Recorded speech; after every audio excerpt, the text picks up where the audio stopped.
Police sirens sliced through the heavy July air in Reno that afternoon. I'm Joanna Myers, 35, standing frozen as two officers loomed over my 7-year-old daughter, her small hands clutching wooden blocks, tears streaking down her cheeks. My sister-in-law's voice pierced the chaos, sharp and furious. She hurt my son. Arrest her. My heart stopped. My husband gripped my hand, his knuckles white. I stared at my daughter. Her sobs cut deeper than the accusations flying around us. What had happened? Just hours earlier, we'd been at my grandfather's backyard gathering laughter, barely concealing the tension simmering beneath the surface. Then came the accusation, sudden and shattering. My sister-in-law pointed, her face contorted with rage, claiming my daughter had caused harm. The officer's eyes narrowed, their questions rapid and cold. I stepped forward, my voice shaking but steady. She would never do that.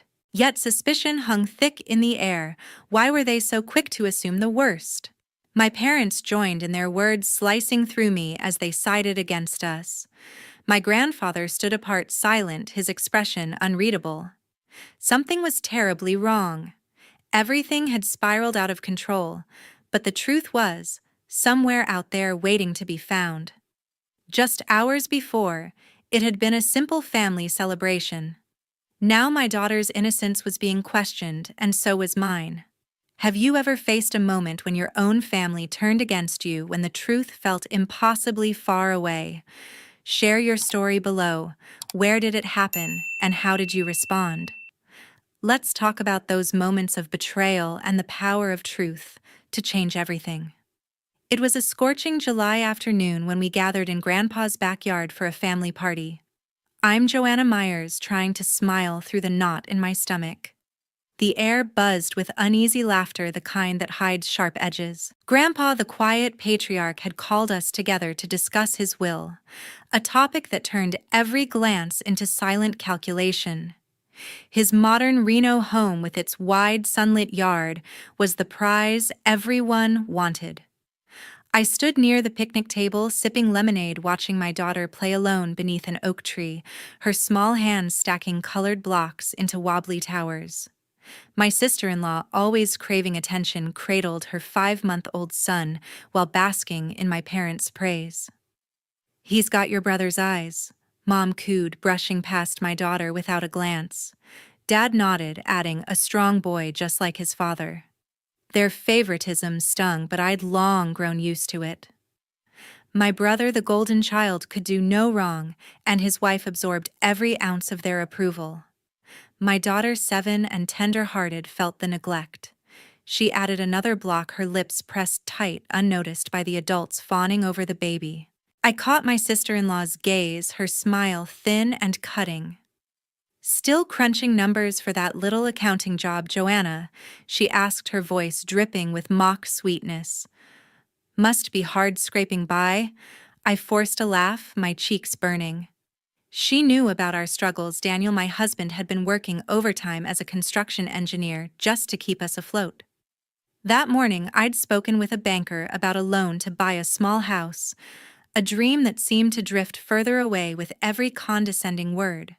Her remarks weren't casual, they were calculated reminders of her place above me in the family pecking order.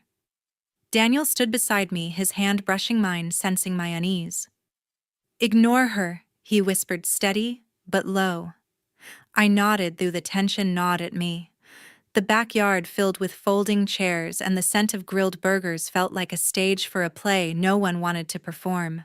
Grandpa sat at the head of the table, his weathered hands folded, his gaze scanning us all.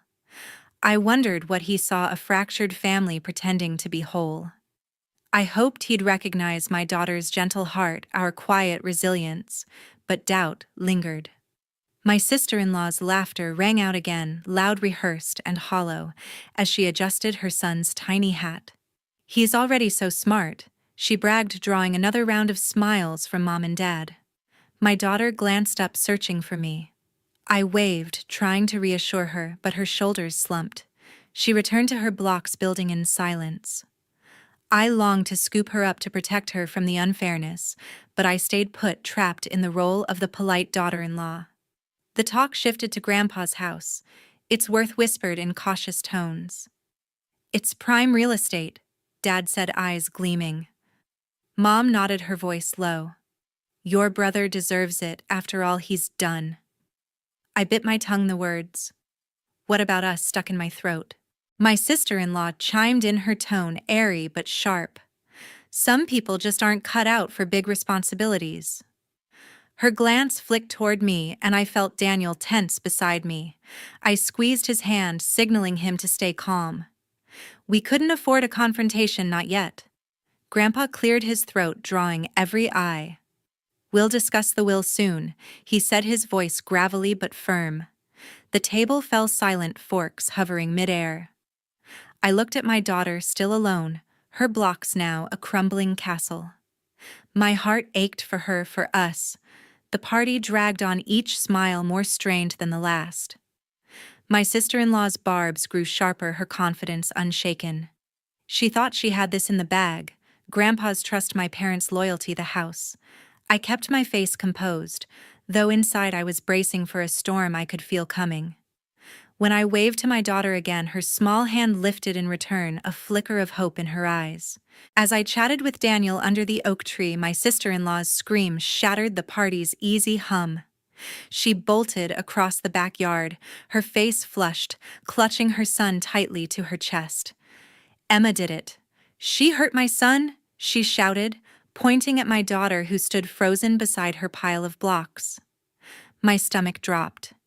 Emma hurt her 5-month-old cousin. I couldn't believe it. My 7-year-old, with her gentle hands and shy smile, would never do such a thing. I rushed to her side, kneeling on the grass. "Sweetie, what happened?" I asked, keeping my voice steady despite the panic rising inside me.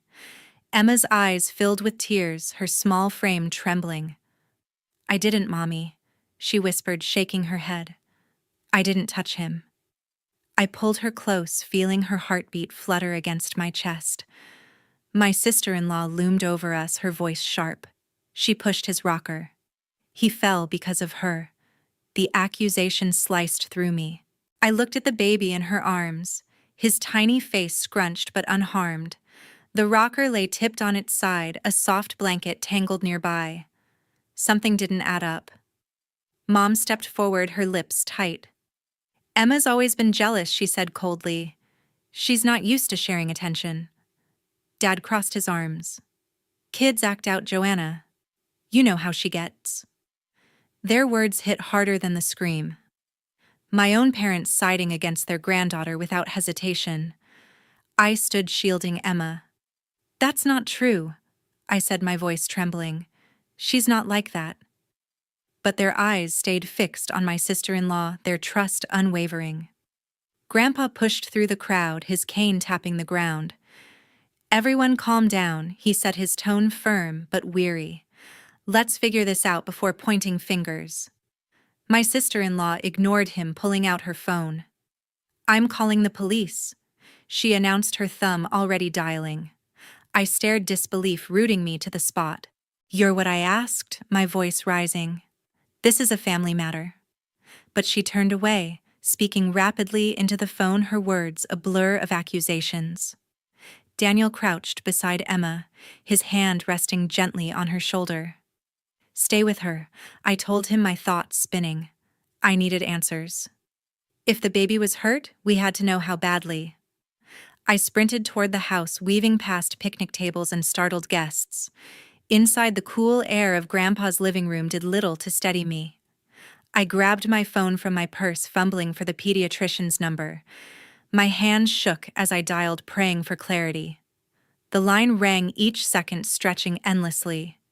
My sister-in-law's voice echoed in my mind, bitter and relentless. Why was she so quick to blame Emma? The way Mom and Dad sided with her felt like betrayal. Years of favoritism suddenly laid bare. I thought of Emma's tearful denial, her small voice trembling with certainty. She wasn't lying. I knew my daughter. But the doubt in everyone's eyes gnawed at me. What if they believed the worst? What if this broke us apart? The pediatrician's assistant answered, her voice calm. "Is the child responsive?" she asked. I explained what little I knew. The rocker tipped the baby, crying but awake. Bring him in if there's swelling or lethargy, she advised.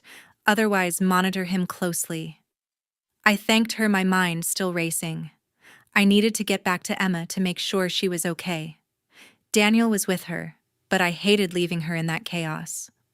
As I hung up, I looked out the window. The backyard was a blur of faces, my sister-in-law gesturing wildly, Mom and Dad nodding along.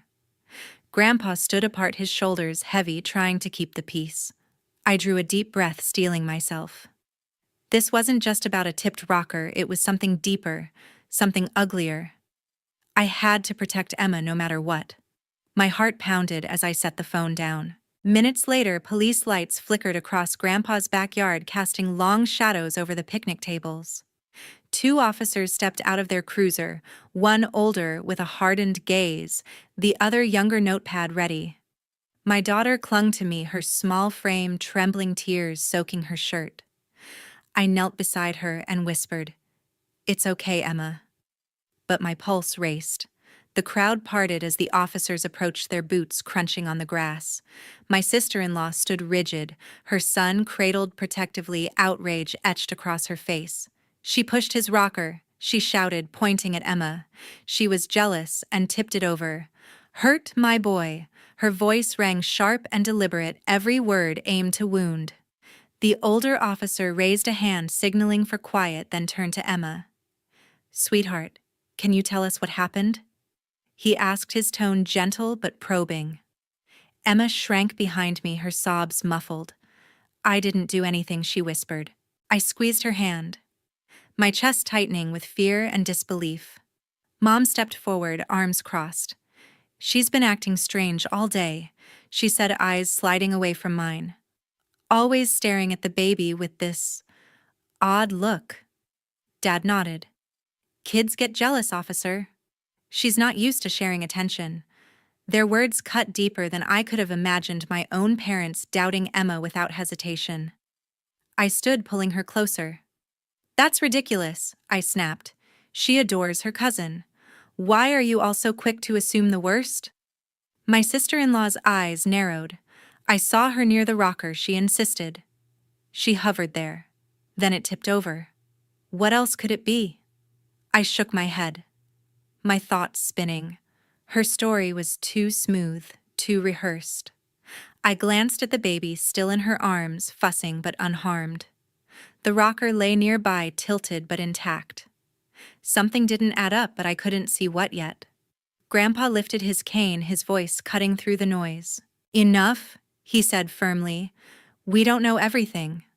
Let's find out the truth before blaming a child." His words steadied me, a flicker of hope in the chaos. The younger officer jotted notes, glancing at Emma.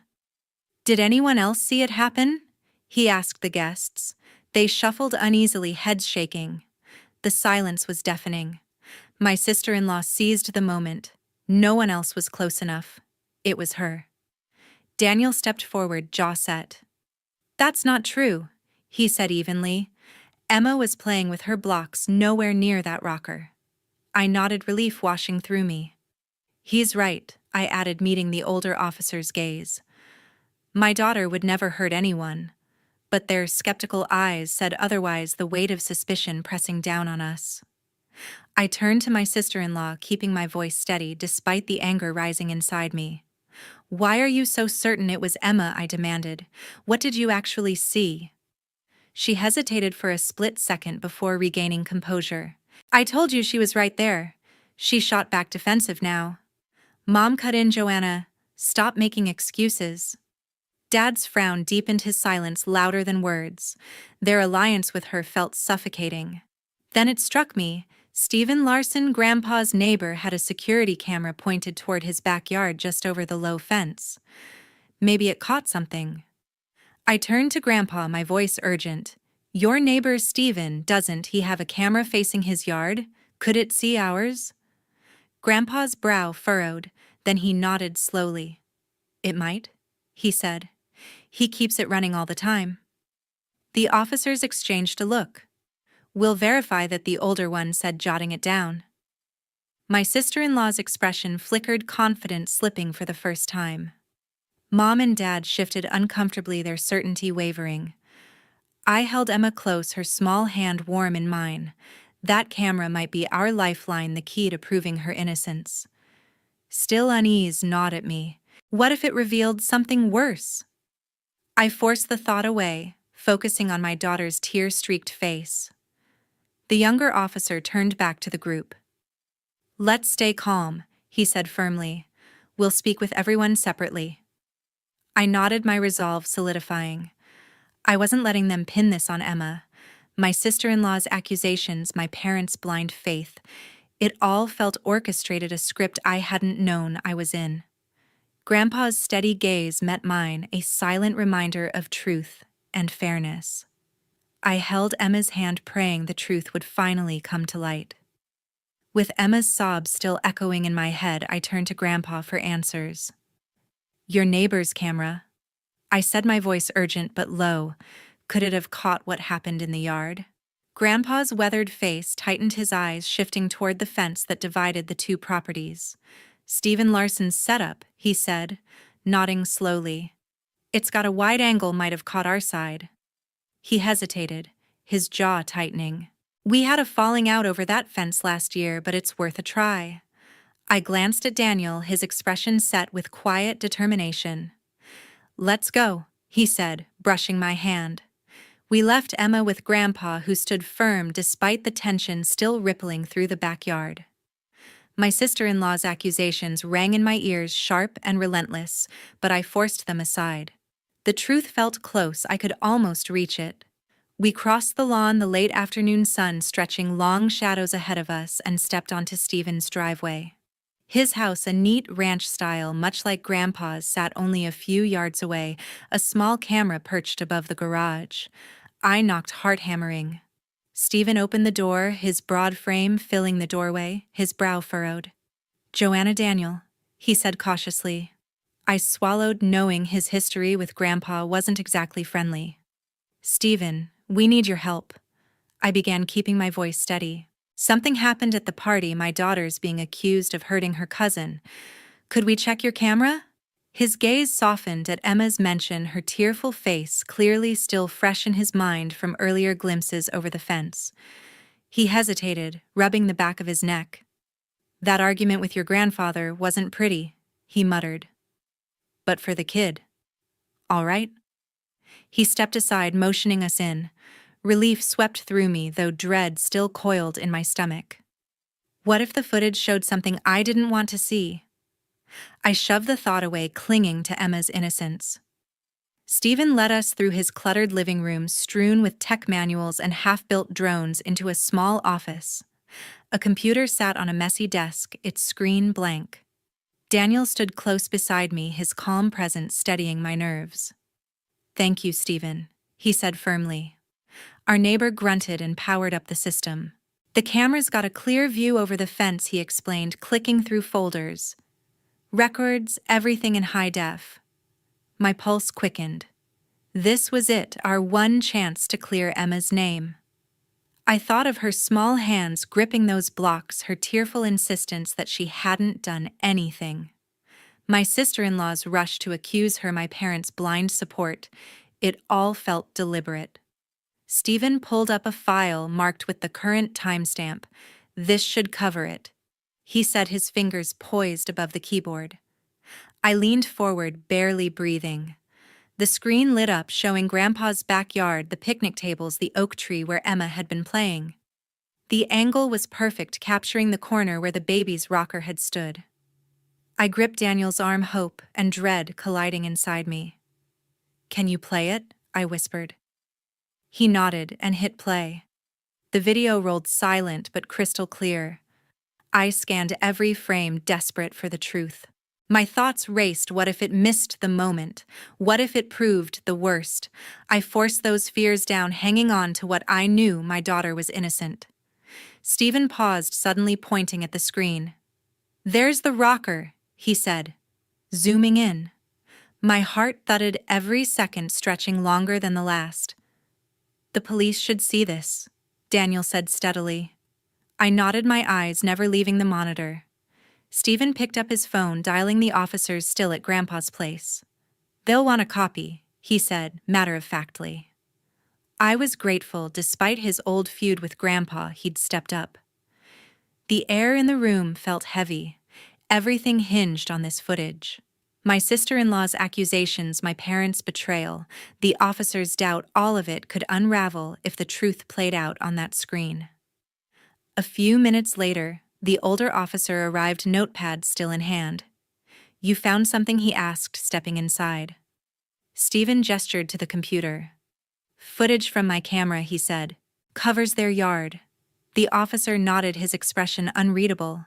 I stood motionless, fingers clasped tight. This was it, our moment of truth. Fear gnawed at me. What if I was wrong? What if Emma had been closer to the rocker than I realized? Her tear-streaked face flashed in my mind, her trembling voice saying I didn't do anything. I had to believe her. Daniel rested a reassuring hand on my shoulder. "It'll be okay," he murmured. I nodded, though my pulse still raced. The officer leaned closer to the screen, studying the feed. Stephen adjusted the monitor, ensuring the view was clear. My mind drifted back to the backyard, Mom and Dad's quick judgment, my sister-in-law's certainty. Something about her story didn't fit, and I prayed this footage would prove it. The screen flickered to life. In Stephen's dim office, we crowded around his flickering monitor. The video played, and the person on screen wasn't my daughter. It was Lorraine. My breath caught as the footage unfolded, clear as day. My sister-in-law, her face taut with purpose, carried a heavy toy box from the picnic table. She glanced around, then placed it on the edge of her son's rocker. The frame tilted, and the baby slipped onto the grass with a wail. Emma, my sweet girl, darted from her blocks under the oak tree, her small hands grabbing the rocker's edge, trying to steady it. She hadn't caused the fall, she'd tried to save him. I gasped, my hand flying to my mouth. Daniel's grip on my shoulder tightened, his jaw tense. Stephen leaned back, eyes wide. "That's not what she said," he muttered. The older officer beside us scribbled in his notepad, his expression hardening. My heart pounded, a storm of relief and fury surging through me. Emma was innocent, but Lorraine, my own sister-in-law, had set her up. The truth hit like a slap. She'd orchestrated this to smear us, to turn Grandpa against my family. The officer paused the video, rewinding to the moment Lorraine placed the box. "This changes everything," he said. His tone clipped. He turned to Stephen. "Can you make a copy?" Stephen nodded, already pulling a USB drive from his desk. I stared at the frozen frame. Lorraine's calculated glance burned into my mind. She'd planned this to paint Emma as reckless, to make us look unfit before Grandpa's decision on the will. The house, his prized Reno home, was her goal, and she'd gambled with her own son's safety to get it. I turned to Daniel, my voice trembling with rage. "She lied to everyone," I said. "She wanted Grandpa to cut us out." He nodded, eyes dark with anger. "We need to show him," he said, voice steady but fierce. I pictured Mom and Dad, their quick support for Lorraine, their dismissal of Emma. Their silence now felt like a confession. They'd been so eager to believe her, so ready to turn on us. The betrayal cut deep. Stephen handed the officer the USB drive. "It's all there," he said firmly. The officer nodded, motioning to his partner outside. "We'll take it from here," he said. "The girl's not at fault." Relief washed over me, though anger still burned. Emma, only 7, had been dragged through this nightmare for nothing. I thought of her tearful face, her trembling voice, insisting she hadn't done it. She'd told the truth, and only Daniel and Grandpa had believed her. We stepped out of Stephen's house, the evening air cool against my flushed skin. The officer led the way back to Grandpa's yard, the USB drive in his pocket. My sister-in-law stood near the picnic tables, arms crossed, her face smug, until she saw us. Her eyes flicked to the officer, then to me, and fear crossed her features. Mom and Dad stood nearby, their earlier confidence gone. Grandpa leaned on his cane, his gaze heavy with disappointment. The officer held up the drive. "We've got footage," he said, his voice carrying across the yard. "It shows what really happened." My sister-in-law froze, lips parting with no words. The crowd murmured, eyes darting between her and the officer. I stepped forward, my voice steady despite the fury inside. "You put that box on the rocker," I said, locking eyes with her. "You let your son fall to frame my daughter." Her face paled, her hands trembling, but she didn't deny it. Mom shifted uneasily. "That can't be right," she murmured, though her tone lacked conviction. Dad looked away, shoulders slumping. Their blind loyalty to Lorraine crumbled, and the weight of their mistake hung in the silence. Grandpa raised a hand, quieting the whispers. "I want to see it," he said, his voice low but firm. The officer nodded, promising to set up a viewing inside.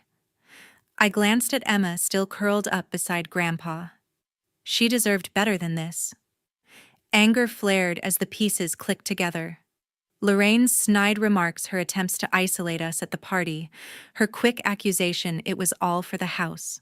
She wanted Grandpa to see us as unworthy to secure her and my brother's claim to his legacy. Her scheme had failed, but at what cost? Her son's cries, Emma's tears, our family's trust, all shattered for greed. I clenched my fists, fighting the urge to confront her outright. The officer turned to me. "Your daughter's clear," he said firmly. "We'll handle the rest." I nodded, gratitude and fury mixing in my chest. Emma was safe. Her name cleared, but the damage remained. Lorraine's silence. Mom and Dad's averted gazes, they all knew the truth now. Grandpa's steady presence gave me strength, but the fracture in our family felt wider than ever. I had to protect Emma and rebuild what was broken. 2 days later, Grandpa called us back to his quiet living room. The air felt heavy, the kind of stillness that follows a storm. I stood beside Daniel, my daughter, clutching my hand, her eyes still shadowed from the ordeal. Grandpa sat in his armchair, his face etched with a mix of sorrow and resolve. Across from us, my sister-in-law sat stiffly, her son asleep in her arms. Mom and Dad lingered near her, their faces pale as they avoided my gaze. The truth revealed by Stephen's video hung between us, a silent weight none of us could escape. Grandpa cleared his throat, his voice steady but lined with disappointment. "I've seen the footage," he said, his gaze sweeping the room. What was done to Emma was unforgivable, his eyes fixed on my sister-in-law, sharp and unyielding. "You put your own child at risk to manipulate me and to damage Joanna's family." She flinched, her lips parting, but no defense came. I clenched my fists, the memory of her lies, her deliberate attempt to frame my daughter still burning through me. "I'm sorry," she whispered, her voice cracking. "I didn't mean for it to go that far." Her apology sounded hollow, a weak attempt to save face. I shook my head, my tone cold. "You meant to hurt us," I said. "You wanted Grandpa to see us as unfit so you could take his house for yourself." Her eyes dropped, silence confirming everything. Daniel's hand rested on my shoulder, his quiet steadiness keeping me from unraveling. Mom stepped forward, her voice trembling. "We didn't know," she said, wringing her hands. "We thought she was telling the truth." Dad nodded, his tone defensive. "We were just trying to protect the baby." Their excuses cut deep, as painful as Lorraine's deceit. "You chose her side without hesitation," I said, my voice rising. "You turned against Emma, your own granddaughter." Their faces fell, but I felt no pity. They'd made their choice, and it wasn't us. Grandpa raised a hand, silencing everyone. "I've made my decision," he said firmly. "This house, my home, goes to Joanna, Daniel, and Emma." My breath caught relief flooding through me. "You've shown honesty," he continued, looking at me, "and love for each other even through this chaos. That's what matters." Emma's small hand tightened around mine, her eyes lighting up for the first time in days. I pulled her close, tears stinging my eyes. This was more than a home. It was a new beginning for my daughter, a chance to rebuild. My sister-in-law's face crumpled, her shoulders slumping. Mom and Dad exchanged a glance, their silence heavier than ever. They had backed the wrong side and now had to live with it. I looked at them torn between anger and sorrow. "We're done," I said firmly. "I can't trust you anymore, not after this." Mom's eyes widened, a flicker of regret crossing her face, but I turned away. Daniel nodded beside me, his expression mirroring my resolve. Emma deserved better, and so did we. Grandpa rose slowly, leaning on his cane. "I hope you all learn from this," he said, his voice soft but resolute. "Family isn't about scheming or taking sides, it's about truth." His words hung in the air, final and heavy. My sister-in-law clutched her son tighter, her eyes fixed on the floor. Mom and Dad said nothing, their earlier excuses swallowed by shame. I felt a pang of loss for the family we once were, but the need to protect my own outweighed everything else. We stepped into the hallway where boxes waited for our move. Daniel had already started planning his engineer's mind, mapping out repairs for Grandpa's house. Our house now. Emma tugged at my hand, her voice soft but hopeful. "Will I have my own room?" she asked. I smiled, kneeling to meet her eyes. "The biggest one," I said, brushing a strand of hair from her face. Her smile, fragile but real, made every battle worth it. The next morning, we began packing, the weight of the past days easing with each box we sealed. Daniel sorted tools, already sketching designs for a backyard play area for Emma. I organized our things, picturing her laughter filling the house where Deceit had once lived. The place with its wide windows and warm walls felt like a promise, a space for healing and peace. I thought of Grandpa's faith in us, his choice to value love over manipulation. It gave me strength even as the rift with Mom, Dad, and my sister-in-law remained. I paused, holding a photo of Emma from last summer, her grin wide beneath the oak tree. She had endured so much, yet her heart remained pure. I vowed to protect that light, to give her the safety she deserved. The betrayal had scarred us, but it had also revealed who truly stood by us. Daniel, Emma, and I, we were enough. As I taped the last box shut, a quiet determination settled over me. This was our new beginning, built on truth. I closed the door, ready for a new start. As we unpacked in Grandpa's house, Emma's quiet smile masked the scars of that day. The new walls, warm with afternoon light, offered promise, yet my daughter's eyes carried a weight no 7-year-old should bear. Boxes filled the living room, each one a step toward our fresh start, but the echoes of betrayal lingered. Daniel sorted books beside me, his steady hands a reminder of the strength we'd rebuilt together. This house, now ours, was more than a gift. It was a refuge for Emma, a place to heal. Word soon spread that my sister-in-law had been sentenced to community service for lying to the police. The ruling, though lenient, branded her with shame. She had gambled her son's safety to manipulate Grandpa, and now she faced the consequences alone. Her husband, my brother, faded quietly from our lives, their family reduced to a distant shadow. I felt no triumph, only a hollow ache for what was lost. Her deceit had fractured us beyond repair. Mom and Dad, too, withdrew into silence. Their quick judgment and blind loyalty to her lies cost them Grandpa's trust and mine. He rarely mentioned them anymore, his disappointment clear whenever he turned conversations toward Emma's future instead. I couldn't bring myself to reach out. Their betrayal, siding against my daughter without hesitation, was a wound too deep to forgive. Family, I'd learned, wasn't defined by blood but by loyalty, and theirs had failed. Emma struggled most of all. The accusation had left invisible bruises, her once bright laughter now hesitant. We found Dr. Susan Keller, a kind-eyed therapist with a small office nearby. She worked patiently with Emma, helping her unravel the fear and doubt rooted in that day. "She's strong," Dr. Keller told me after one session, her voice calm but reassuring. "But she needs time." I nodded, my heart heavy, as I watched Emma draw in her sketchbook, her pictures darker than before. I vowed to give her that time to rebuild her faith in the world. Daniel threw himself into restoring the house, fixing creaky floors and painting Emma's room a soft blue she'd chosen. "This is ours now," he said, brushing sawdust from his hands, his smile gentle. I marveled at his calm, his ability to see past the pain toward a future here. We hung a swing in the backyard beneath the old oak tree where Emma had once played before everything fell apart. Her first laugh on that swing, clear and unburdened, felt like victory. I held on to that sound, letting it steady me.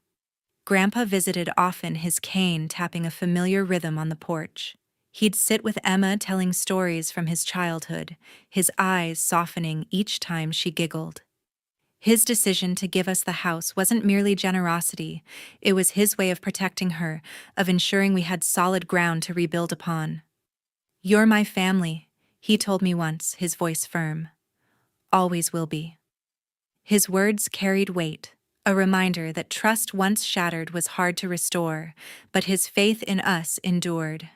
The town still whispered about the incident, but I tuned them out. My focus was Emma Daniel and this home. We planted flowers along the fence, a quiet act of reclaiming our space. Each bloom felt like defiance against the lies that once threatened to break us. I thought of my sister-in-law sweeping park paths in her orange vest, her ambition reduced to penance. I thought of Mom and Dad, their silence a self-imposed exile. Their greed and haste had cost them everything: family, respect, connection. One night as I tucked Emma into bed, her small hand curled around mine. "Am I still in trouble?" she asked softly. My throat tightened. "No, sweetheart," I said, stroking her hair. "You did nothing wrong. You're safe now." She nodded, her eyes heavy but trusting.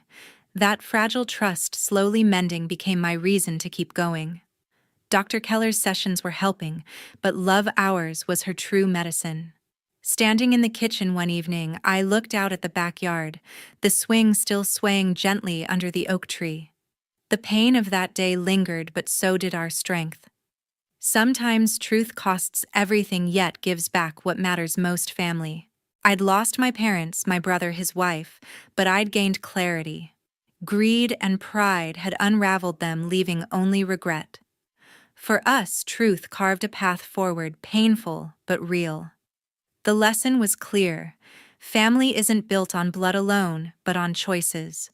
Theirs tore us apart, but ours, rooted in love for Emma, held us together. As we settled into this home, I knew we'd carry the scars, but also hope. Emma's laughter, Daniel's steady presence, Grandpa's unwavering trust, they were our foundation, stronger than any house. I watched Emma play, her laughter echoing through the rooms, our new home's true heartbeat.